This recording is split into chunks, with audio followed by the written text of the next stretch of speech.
How to set up Outlook automatic reply.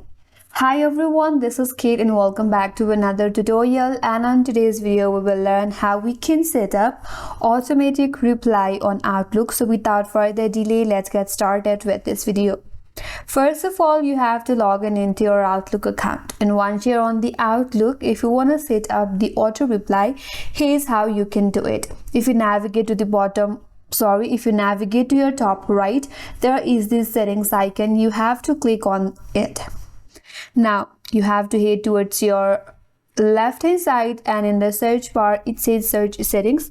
Simply search for automatic, and there you can see automatic replies. Click on it. Now from here, make sure to turn on this toggle right here. After that, here it says send replies only during a time period. So if you want to set specific time period for your automatic replies, you can select it.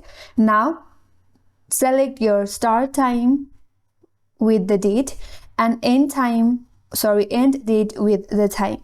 So you have to select the time and the date for the start and end. And if you navigate just below that, there are a few options given. You can block your calendar for this period. If you want that, you can select that. And here it says automatically decline new invitation for events that occur during this period. So if you also want to turn on, you can select that. And at last, there is decline and cancel a meeting during this period. So if you want to select that, you can do that as well.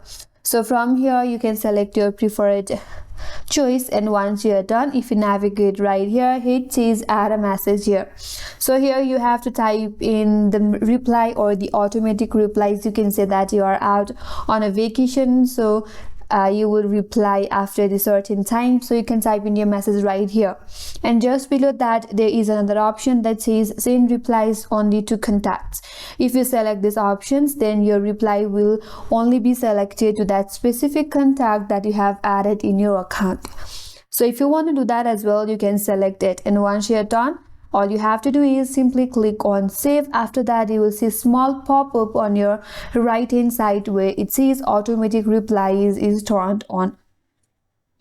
And that's how you can turn on the automatic replies on Outlook. And that's all for today's video. Hope this video was helpful, and if you're new to our channel, consider subscribing. Thanks for watching and stay tuned for more videos.